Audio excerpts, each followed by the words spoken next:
మీరు విఘ్నేశ్వరుడికి పూజ చేసేటప్పుడు ఏది చేశారు ఏది చెయ్యలేదు అన్నదానితో కాదు. బాగా జ్ఞాపకం పెట్టుకోండి నేను చెప్పే విషయం. మిగిలిన రోజులలో అయితే తప్పకుండా కొబ్బరికాయ కొట్టడం మంచిది.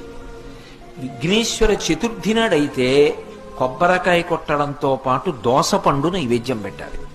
దోసపండు నైవేద్యం పెట్టకుండా విఘ్నేశ్వర చవితి వ్రతకల్పం చేయకూడదు. ఉండ్రాళ్ళు కుడుములు అవి సరే, దానితో పాటు తప్పకుండా దోసపండు నైవేద్యం పెట్టి దోసపండు ముక్క ప్రసాదంగా అందరూ తీసుకోవాలి. అది విఘ్నేశ్వర వ్రతకల్పంలో అత్యంత ప్రధానం. ఎందువల్ల అంటారేమో, ఆయన గజముఖంతో ఉంటాడు. గజముఖంతో ఉన్న కారణం చేత ఉపాధి రీత్యా ఏనుగు లక్షణంగా దోసపండు మహాప్రీతిపాత్రంగా స్వీకరిస్తాడు.